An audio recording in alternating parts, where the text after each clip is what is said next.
एक आदमी थका हुआ, टूटा हुआ, अंधेरे में खड़ा है। उसके हाथों में छाले हैं, उसकी आंखों में नींद नहीं है और उसके घर में खाना नहीं है। यह कोई कहानी नहीं है, यह सच था, यह हकीकत थी 150 साल पहले की। क्या आपने कभी सोचा है कि 1 मई सिर्फ एक तारीख नहीं है? इस तारीख के पीछे लहू है, आंसू हैं और उन लोगों की चीखें हैं जिन्होंने अपनी जान दी ताकि आपको आज 8 घंटे काम के बाद घर जाने का हक मिल सके। आज हम उसी कहानी में जाएंगे। साल था 1800 का दशक, जगह थी अमेरिका। औद्योगिक क्रांति का दौर था। कारखाने धड़ल्ले से चल रहे थे, मशीनें रात दिन घूम रही थीं और उन मशीनों के साथ घूम रहे थे इंसान भी। लेकिन इंसान को मशीन की तरह नहीं समझा जाता था, समझा जाता था उससे भी सस्ता। एक मजदूर जिसका नाम था थॉमस सुबह 4 बजे उठता था, अंधेरे में कारखाने पहुंचता था और रात के 10-11 बजे जब वो घर लौटता था तो उसके बच्चे सो चुके होते थे, पत्नी थकी हुई होती थी और वो खुद इतना टूटा होता था कि बोल भी नहीं पाता था। रोज, हर रोज बिना रुके 16 से 18 घंटे काम, कोई छुट्टी नहीं, कोई सुविधा नहीं।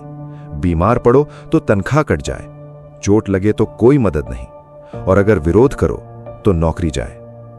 थॉमस जैसे लाखों मजदूर थे, बच्चे भी काम करते थे 10-10, 12-12 घंटे।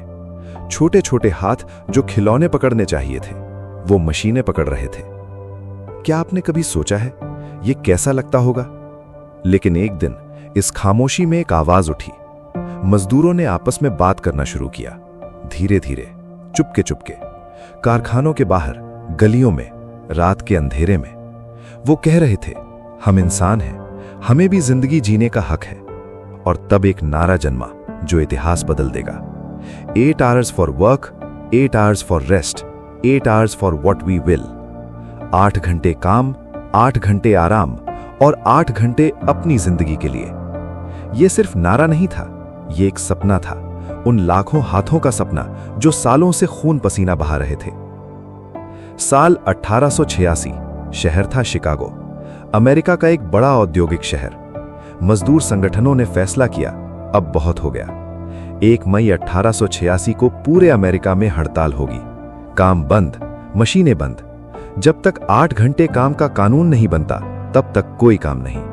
और वो दिन आया। 1 मई 1886 को पूरे अमेरिका में 3 लाख से ज्यादा मजदूर सड़कों पर उतर आए। शिकागो में हजारों लोग मार्च कर रहे थे, नारे लग रहे थे, एकता थी, उम्मीद थी। थॉमस भी उस भीड़ में था। पहली बार उसने महसूस किया वो अकेला नहीं है। लेकिन ये शांति ज्यादा देर नहीं टिकी। 3 मई को मैककॉर्मिक हार्वेस्टिंग मशीन कंपनी के बाहर मजदूरों और पुलिस में टकराव हो गया। पुलिस ने गोलियां चलाईं, कई मजदूर मारे गए, खून बहा। वो सड़क जो इंसाफ की मांग कर रही थी वो लाल हो गई।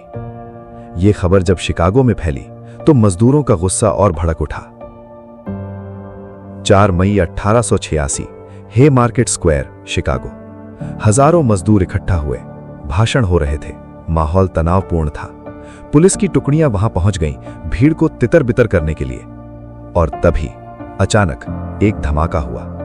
किसी ने भीड़ में बम फेंका, पुलिस ने गोलियां चलाईं, मजदूरों ने भागने की कोशिश की, अफरा-तफरी मच गई। जब धुआं छटा तो 7 पुलिसकर्मी और कई मजदूर मारे जा चुके थे, दर्जनों घायल थे। इस घटना को इतिहास ने नाम दिया हे मार्केट नरसंहार। बाद में बिना पर्याप्त सबूतों के 8 मजदूर नेताओं पर मुकदमा चला, 4 को फांसी दे दी गई, एक ने जेल में खुद अपनी जान ले ली। थॉमस उस दिन वहां नहीं था, लेकिन जब उसने सुना तो वो रो पड़ा, क्योंकि जो मरे थे वो उसके जैसे ही थे, बाप थे, बेटे थे, इंसान थे। क्या ये संघर्ष बेकार गया? नहीं, इस घटना ने पूरी दुनिया को हिला दिया। मजदूरों की आवाज अब सिर्फ अमेरिका में नहीं, पूरी दुनिया में गूंज रही थी। 1889 में पेरिस में इंटरनेशनल सोशलिस्ट कांग्रेस हुई और वहां फैसला लिया गया कि हर साल 1 मई को शिकागो के उन मजदूरों की याद में पूरी दुनिया में मजदूर दिवस मनाया जाएगा। और धीरे धीरे वो सपना जो लाखों मजदूरों ने देखा था सच होने लगा। अमेरिका ने 1938 में 8 घंटी काम का कानून बनाया। दुनिया के दूसरे देशों ने भी यही किया। भारत में भी मजदूरों को अधिकार मिले। आज जब आप शाम को घर जाते हैं, जब आपके बच्चे आपका इंतजार करते हैं, जब आपको रविवार की छुट्टी मिलती है, याद रखिए, ये आपको मुफ्त में नहीं मिला। ये उन हाथों की कुर्बानी है जो कभी छाले से भरे थे, उन आंखों की दुआ है जो कभी नींद को तरसती थी, उन लोगों का खून है जो इंसाफ मांगते मांगते चले गए। 1 मई सिर्फ एक दिन नहीं है, ये एक याद है, एक वादा है, एक इज्जत है उन सब के लिए जिन्होंने लड़ाई लड़ी ताकि हम चैन से जी सकें। अगली बार जब ये दिन आए तो एक पल के लिए रुकिए और उन्हें याद कीजिए, क्योंकि वो थे तभी हम हैं।